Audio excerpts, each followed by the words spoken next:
Good evening. Myself Sanket Yuvaraj Salunkhe, and today we are going to discuss about the minor project. So, the minor project is about the performance of locality against novel coronavirus. So, I will just briefly introduce about the project.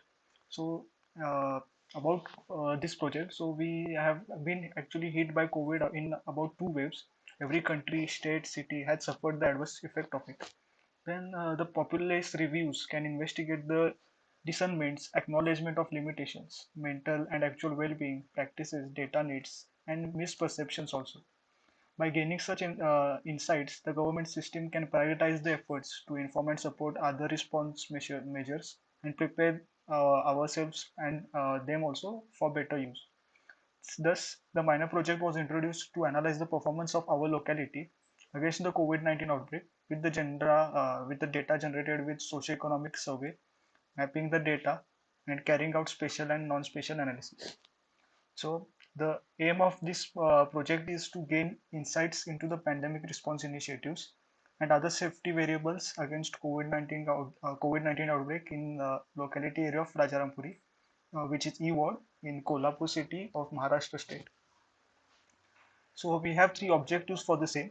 So first objective is to evaluate the effect of pandemic on inhabitants of the locality with respect to issues faced, restrictions implemented, including the easing of such restrictions.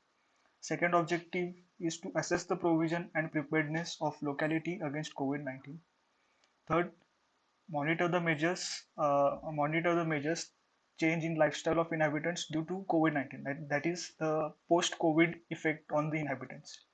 So on the left side, we have a general methodology to carry out our minor project task, which is firstly, we will derive our hypothesis or objectives. Then we will move on to the literature review, consult with the respective experts. Then we will study the preliminary research. Then we will move on further to survey method. In that we will derive the sampling method type. Then we will design and select the sample. Simultaneously, we will draft the questionnaire. We will carry out the pilot survey as in the pre-test of the questionnaire. Then after the pilot survey, after gaining insights from the pilot survey about the questionnaire, about the questions to be asked, we'll conduct the main survey. Then we will collect, clean, and analyze the data. And after for analyzing the data, we will use the spatial analysis part by ArcGIS and the qualitative data analysis. And finally, we will prepare the report and present our findings. So this was about the general introduction about the chapter. So let's move on to the location of the site. So the site, as we can see over here, is in the Maharashtra state of Kolhapur district, Kolhapur city, which is E ward Rajarampuri. So about the city, the district is located at the southernmost part of Maharashtra. It is one of the few districts having distinction of first wired village. Then the district was ruled by Chhatrapati Shahu Maharaj. The goddess Ambabai Mahalakshmi is a famous goddess of Kolhapur. After establishment of this goddess, the Kolhapur was recognized as a religious center and gave rise to various cultural and financial developments. The famous places in the Kolhapur city are New Palace, Mahalakshmi Temple, Ranka Lake, and Shalini Palace. So now to locate our site, we can see over here that we have Kolhapur district over here from Maharashtra state. Then we have located the Karvir Taluka. It is in the Karvir Taluka, and from that Taluka we have the Kolhapur city area, and the brown part is our site. The enlarged detail is provided over here. This is the Kolhapur DP plan map. These both are, and this is the enlarged view of our site.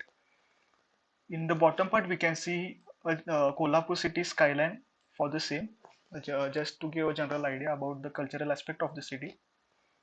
Moving on to the next sheet, which is the site study sheet. So we will discuss about the administrative structure of the city. So in general, for tehsils we have Gram Panchayat. Then for Kolhapur Mahanagarpalika, Nagarpalika and Nagar Panchayat we have wards. Then in case of members of parliament, we Mr. Sanjay Sadashivrao Mandlik is an Indian politician and Shiv Sena leader from Kolhapur district, Maharashtra, and he is the member of 17th. He is member of 17th Lok Sabha from Kolhapur constituency. Key facts about Kolhapur district are it has one municipal corporation, being it itself Kolhapur city is a municipal corporation. Then nine municipal councils, 12 tehsils, then 10 statutory towns, 13 census towns, and 1216 villages. So Kolhapur Lok Sabha constituency comprises of six Vidhan Sabha segments. Then we have Kolhapur city representatives, as in Collector Mr. Rahul Rekhawar, then Commissioner Dr. Kadambari Balkawde, Mayor Ms. Nilofar Azrekar, Deputy Commissioner Mr. Sanjay Moite, Education Officer Dr. Hemant Katre, and the Council or Corporator Ms. Kanchan Shivaji Kave of E Ward. Now we will discuss about the social infrastructure. Basically, these infrastructure are common to the city and not particularly for the ward. Uh, Firstly, water supply. The existing water supply scheme is of 119 MLD, out of which we have Balinga water work of 43 MLD, Bauda 20, Kalamba 6 MLD, and Puekhadi water works. For our side particularly, we have the Balinga water work. Then a new water supply scheme is proposed of 230 MLD in the city. In the solid waste management, every day about 165 tons of solid waste is generated, and all of the tons of the waste is lifted every day. It is then transported to Kasba Bawda location when it is dumped as Zoom fertilizer project. Then the collection is daily done by cart with bells, dumpers, placers, and RC truck. Electricity distribution. The supply is done by MSEDCL, Maharashtra State Electricity Distribution Cooperative Limited. And the sewage treatment, we have primary treatment plant and STP. The primary treatment plant is of 45 MLD, and the STP, which is under implementation, is about 93 MLD. So moving on further to demographic profile of the city. So we now know that the site is Rajarampuri E Ward. Area of the ward is 1.72 square kilometer. Population is 33,377, and so the density comes out to be 19,405 per square kilometer. In briefly, what is this site? So the Rajarampuri is the suburb in the city of southern Kolhapur in southern Maharashtra, India. It was named after its founder Chhatrapati Rajaram Maharaj, the previous leader of the noteworthy city. It goes under the E ward. It is an ordinary local location spotted with various stores exchanging everything from pieces of clothing to hardware and from basic food items to adornments. It likewise had different antiquated nurseries, libraries, and sanctuaries. Recently, it has become the new urban center of Kolhapur city. So the major growth of the city is development happening is around this part. So moving further, we have some demography statistics which we got from the census handbook of the district. So as we can see here, the population of the city with respect to Rajarampuri, the population of the city is 5,50,000, whereas for Rajarampuri is 33,000. Uh, the number of literates for the city are 4,50,000, whereas for Rajarampuri site is 27,000. Then further demography statistics, particularly related to ward, are we have the total population 33,000, which is divided into female to be 15,000 and male 17,000. Similarly, for literates, we have 12,000 as females and 14,000 as males. We have the ST and SC populations over here, as you can see over here. Then the demographic comparison with respect to Maharashtra, Kolhapur city, and Rajarampuri about sex ratio and illiteracy. So the Maharashtra sex ratio is 929, Kolhapur city is 958, and the E ward is 918.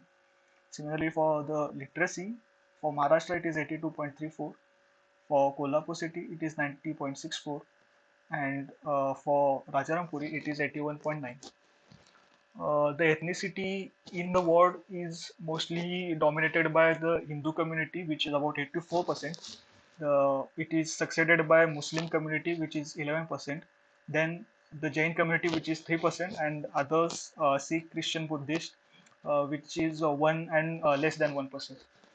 So this was about certain demographic characteristics which we got from the preliminary research. So moving on to the design and selection of the sample.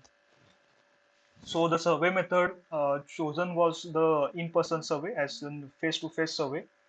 The sampling technique used was simple random sampling. Then total sample population arrived was 265, which was calculated on the basis of population size. Confidence level taken was 95%, and the margin of error was taken 6%. So uh, now we got our total sample population. So total household surveyed were 73, and total commercial shops surveyed were 12.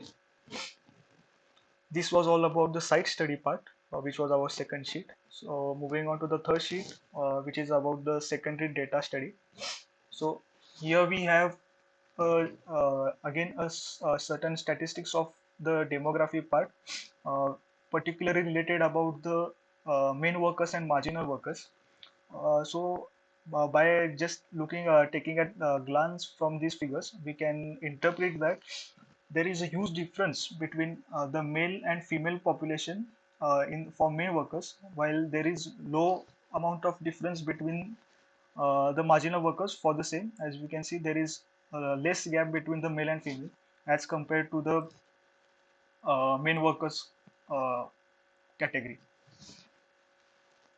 Then moving on to the further our main part, which is COVID, about the COVID. So now we have the general idea about the COVID. So let's move on to the detailing part. So the first case of the COVID 19 in the Maharashtra was confirmed on 9 March 2020. Kolhapur district recorded its first case on 26 March 2020. Kolhapur district recorded its first death due to coronavirus on 2nd May, whereas city's first death was on 25th June 2020. So here we have slight figure about the total confirmed cases of the world. And moving on to the right part, we have the total cases of the Kolhapur district. It should be noted that these cases are up to 10th October, up to which we have considered the data. So by 10th October, we have 2 lakh cases of COVID cases, out of which 2 lakh were already recovered, and the vaccination doses administered were 34 lakhs. Uh, in this figure, we can see the COVID wave. Two waves. We have July to October. In first wave was in July to October, and the second wave was from April to October in 2021. So first wave was in 2020 from July to October, peak being in September and October, and in the second wave, which is in 2021, so the peak was in May and June, as we can see over here. So moving further, the major actions taken by the Kolhapur district with respect to COVID-19 were from March 13, the commercial and educational establishments were closed. On 14th, the public gathering and events were banned. On 20th March, the closure of all workplaces. On 22 March, the PM as declared the Janta curfew, so Section 144 was imposed. On March 23, we had curfew and border seal off, and from March 25, we had the Janta curfew, which were culmination from Janta curfew to nationwide lockdown until April 14. So on April 14, it was again further extended till May 3. Then on May 1, the nationwide lockdown was again increased to May 17. On May 17, it was again extended to 31, and the unlock one part was uh, started on June 8, and the unlock 2, as in the commercial shops and other establishments, were started to open on July 1. So there was a certain Kolhapur-based company which gave aid against the COVID-19. It was MIPL, a Kolhapur-based company, developed a communicable disease management solutions, as in CDMS, that aided in COVID-19 tracking. It provided real-time data visualization of key performance metrics as availability of beds, drugs, consumables, supply of medical oxygen, and infection spread related statistics in the district. So it was beneficial for the administrative as well as the inhabitants living in it. Then we have short uh, infographics mentioning the city stats with respect to beds percentage. So for comparison, we have private hospitals, government hospitals, COVID centers, private healthcare centers, and government healthcare centers. So the stats compares on the basis of the availability of beds, beds being oxygen beds, ICU beds, isolation beds for confirmed cases. So uh, this is for just to give a general idea. It should be again noted that this is for all over the city and not particularly related to our ward. Going on to the fourth sheet, which is the site survey sheet. So up till now, we have done our survey and we have started the analyzing part. So this is the land use map of the site. As we can take a glance over this map, we can get to know that major part of the area is the mixed use on this part, and the rest of the residential part is over here. And we have notified slum on the southernmost part. We have residential community on the east part, and the mixed use residential commercial spaces on the west part. The mixed use part includes residential, commercial, as well as the educational institutional facilities, along with some provision of restaurants and other amenities. And as we mentioned earlier, it has become the urban center of the Kolhapur city. So major activities are revolved around these particular three lanes and perpendicular bisecting numbered lanes, as in 6 lane, 8 lane, 9 lane. So what we infer from this land use map is that the majority of the sector dominating the land use of this ward is the residential community, which is about 48%, followed by mixed use development. So if we interpret of the site, the major share of land in the locality is covered by residential, that is 48%, and most of these residences are HIG and of MIG people with elegant bungalows. Then again, 27% of land is occupied by mixed use, where ground floors are commercial and above floors are residential with some institutional spaces. Then the locality has, as we mentioned earlier, has become the new urban center of the Kolhapur. So it has varied commercial and business opportunities, along with provisional of institutional and public offices such as town planning office. So in the survey, we actually ask some questions, as in for like cut scale of the site, for determining the livability of the site. So the factors were uh, environment, commuting, and places of interest. So in the places of interest, we have all types of activities involved. Like we have schools, we have hospitals, we have restaurants, we have markets. So it got rating for more than 4.5. Then other Likert scale factors are the parking, which lacks very strongly in this area, as there is much traffic over there and there is limitation of the parking, as in no provision for the parking. Whereas the other factors are well and good. So moving further, we have the site proximity and photos. So the typology of roads. So we have over here the road network map. So major road typology in the site are major city road, minor city road, national highway, which passes through here. It is NH4, Old Pune Bangalore Highway.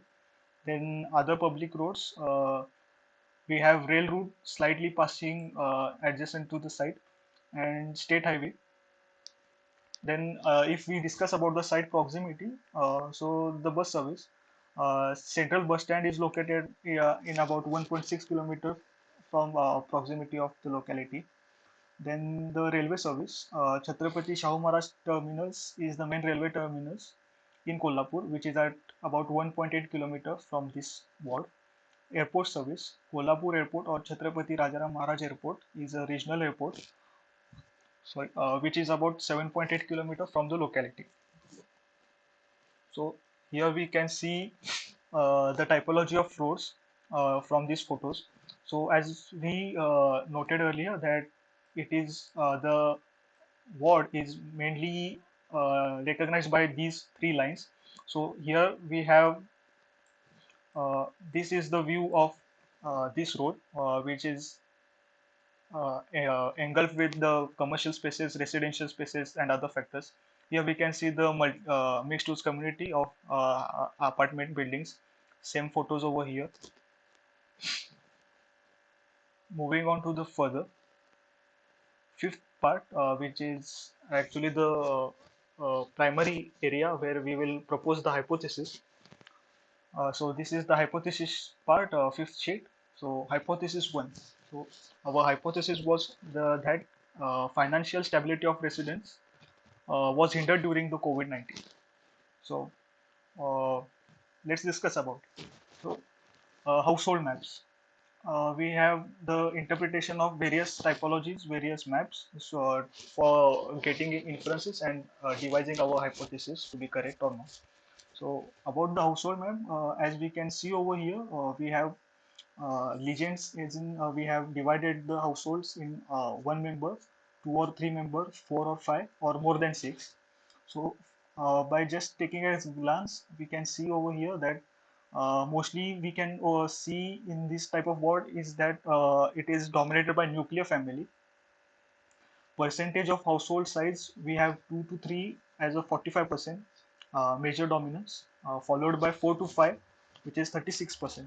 So average household size comes is about 3.2.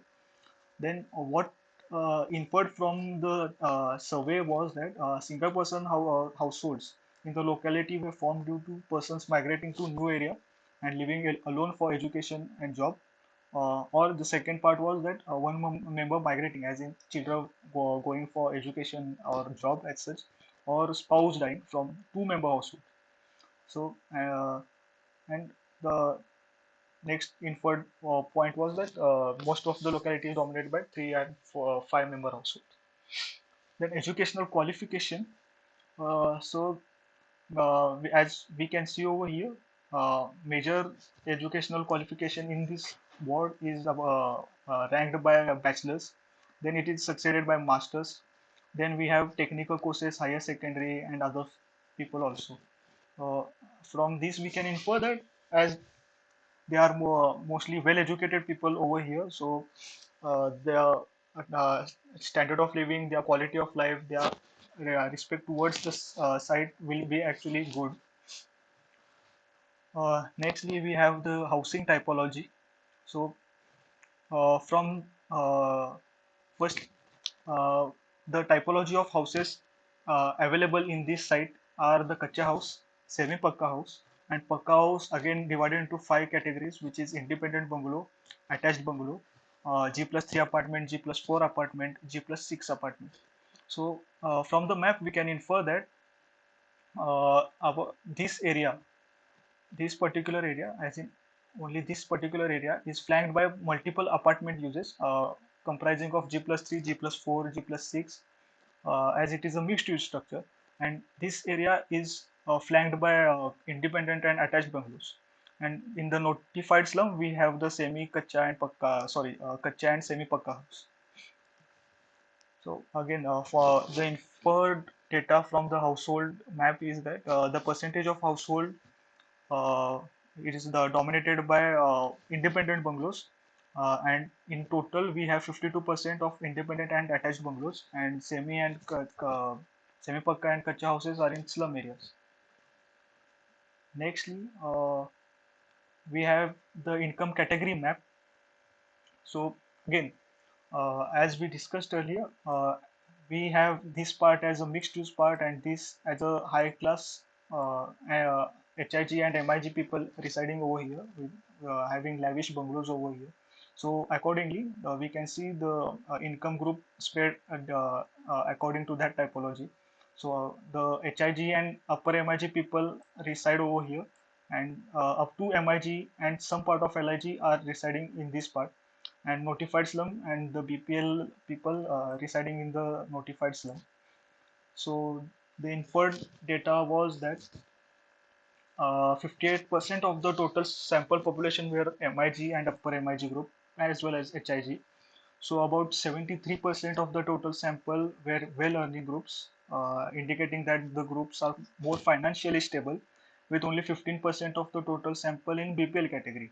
As in, they are mostly middle income and upper MIG. They are mostly philanthropists in respect to their health. So they had their insurance policies, they had their uh, financial savings ready for to tackle these pandemic opportunities. So uh, we can infer that due to the presence of the upper MIG and the HIG classes, the financial stability was not much hindered from this. This we can infer on the income category. Thus, the COVID relief which was required was just provided in the slum area, which was necessary over there. Moving on to the next datas, we have people dependent on income, as in if something was happened, means something was to happen to the earning member of the family. So, uh, what will happen to the others? So this was so to get the insight. So we uh,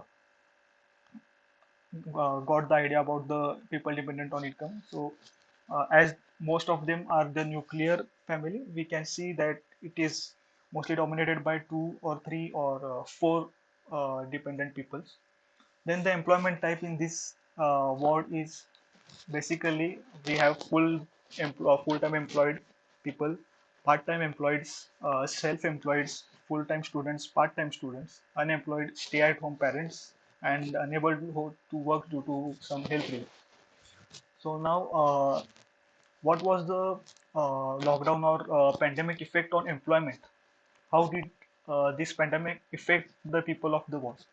Then what we asked was, did the employment was affected due to lockdown or corona? So 37% of people were in this agreement that they were not affected.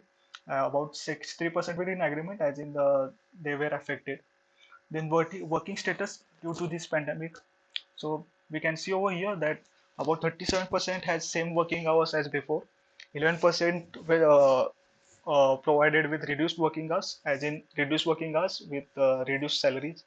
Then 26% were have had work from home, and other people had the job loss. Some had to quit the job for family reason, and some had to change the type of their employment and create startups or start the business part. Then in the below chart, we can see the employment status due to the effect of pandemic. We can see over here the revenue generated, as in was same as before for 20%. Some had to follow the leave without pay structure, which were about 24% of the people. And the reduced salary was faced by 39% people, as in pay cuts, 50% pay cut or 25% pay cuts. Some of the people received no salary for 6 months, and others suffered the job loss. The majority of sectors were affected by the pandemic, but the daily wage earners suffered the most, as they faced job loss as well as the lack of salary for about 6 months. The rest of the group received pay cuts, leave without pay, and same salary as before, dependent on the change in working schedule of the employer. So, from all this data, we can infer that uh, our hypothesis was partially true, as the pandemic harshly affected the PPL category and daily wage earners, as it collapsed their financial stability due to no pay and job loss. The other groups had less to no disruptions of pandemic, as they were well earning members and were able to withstand the challenge of pandemic on their own. So this was our about the hypothesis one. Secondly, the hypothesis two. Hypothesis two states that government and residents fulfill their role against the COVID-19. So here we have the COVID analysis map. we have four categories: not affected, symptomatic, COVID positive but home isolation, and COVID positive and hospitalized. So if we can relate the means if we relate both the diagrams, we can see over here that due to the availability of health services in this particular sector, we can see the measure of COVID cases happening over here, and can infer that due to the presence of the hospital or the COVID facilities or COVID labs, there was rise in COVID cases in this particular area. Then the inferred data from the maps is that about 60% were not affected. Symptomatic cases were 50%. The home isolation cases were 19%, and only 6% were hospitalized. There was COVID surge in the area due to the presence of COVID hospitals and lab, as we discussed earlier. Even then, with proper containment zones and social distancing organized by the authorities and followed by residents, the COVID cases were well managed. As we can see that only 60 out of 100, only about 60% were not affected. Then we will discuss about the social exchange. So, as in the neighbor's behavior with respect to COVID person, as in the social interaction, the social responsibility of one person with respect to another. So, the survey showed that even though there was fear of COVID amongst the locality, the people took care of COVID positive patients which were in home isolation. So about 43% we can see over here took care of the patients. 91% of the sample showed that neighbors helped the COVID in various approaches, as in check the health of patient, took care, run errands of the patients. The active role of residents against COVID helped authorities to tackle the pandemic from their structure of uh, and protocols. Nextly, the vaccination status of the maps.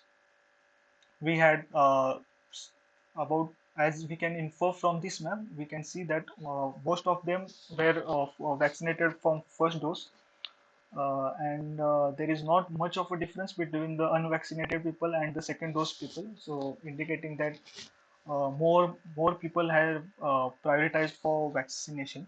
So the people actively participated in vaccination drive, as we can see over here. 181 people are vaccinated from first dose. 82 people are uh, fully vaccinated, among which most of the age being 40 plus, and the rest of unvaccinated people were about to apply for the vaccination dose. So this was all about the data about the role of the residents or inhabitants with respect to each other against COVID, such as the social exchange, their duty to get vaccinated, their responsibility to follow the protocols implemented by the government. So, nextly, what were the measures taken by the government authorities against COVID-19? So the measures were the monthly survey was done with the help of NGOs and authority tie in first wave, whereas in the second wave it was done once in 2 months. Then sanitization of homes for COVID positive patients after they were found positive and after they were finished their quarantine. Then periodic checkup was done in alternate days by the authorities by making a phone call to the COVID positive patients, checking upon their health, their status of COVID. And the corporator of the ward made provisions for immunity boosting water, homeopathic tablets, Ayurvedic medicines. Here we can see the bar chart of the medication provided by health worker, the major being homeopathic tablet, and other are azithromycin tablets, Dolo 650, vitamin E, vitamin C tablets. These were provided by local NGOs, which had a tie-up with the authorities. So from these uh, inferences, we can conclude that our hypothesis stands true concerning the above mentioned study of role of government authorities and residents against COVID-19, as the corporation structured and implemented the pandemic protocol and the residents accomplished their task of humanity. They were hereby supporting one another. Lastly, we have the seventh and final sheet discussing about the hypothesis third and conclusion of the overall some project. So the hypothesis 3 is about the that lifestyle was changed post pandemic of COVID-19. So uh, how did it change, or why did it happen? So we can see over here the COVID severity amongst the male and the female. So we have the effects of COVID of the patient suffered in their quarantine period, like in they had no effect, mild effect, moderate effect, mood dependent, or strong effect, severe effect. So we can see over here for male particularly they had moderate effect, and for female patients they had mild effect. Depending upon these factors, they suffered the post trauma or other necessary parts. Then stress management strategies.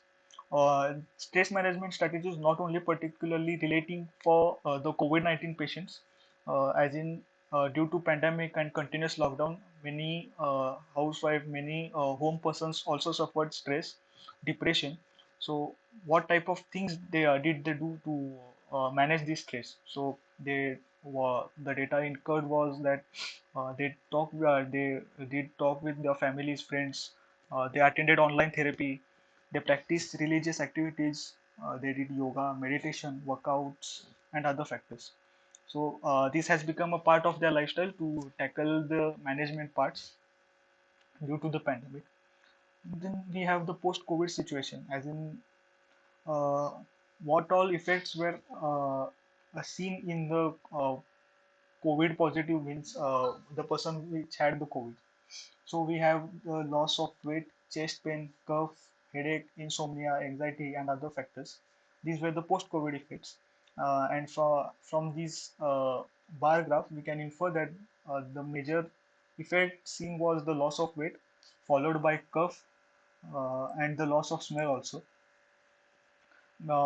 Again, to note that these effects were in the window period of 2 months for post-COVID patients. These are some of the post-COVID traumas that the residents faced and required healthcare for the same. The loss of weight, smell, cough were the major post-COVID syndromes. Uh, the loss of weight and cough were majorly seen in the old age people. Then we have the post-COVID habits followed by the residents, as in the uh, major percentage is taken by the wearing mask. Then 14% saying that there is no change. 24% following the same social distancing rule post pandemic also, and avoiding crowded areas by 10%.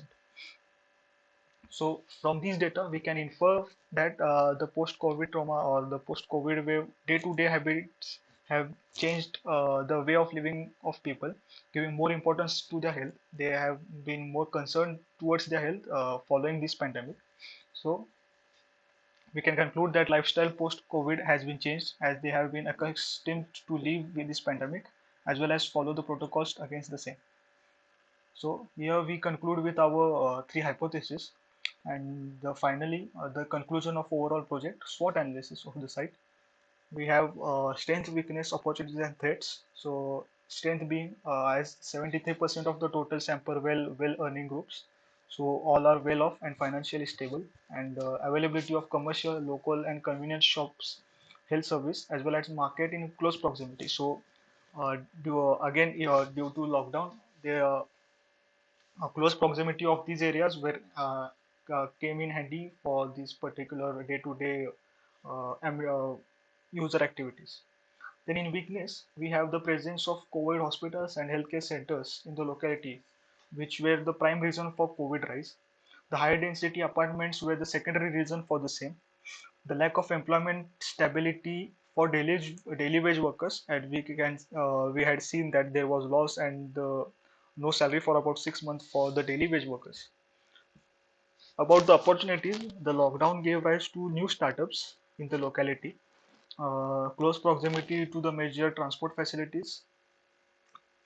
Then threats, we have the lack of proper infrastructure and healthcare facilities in slum area, leading to containment zones, as there is lack of uh, proper social infrastructure in that notified slum area.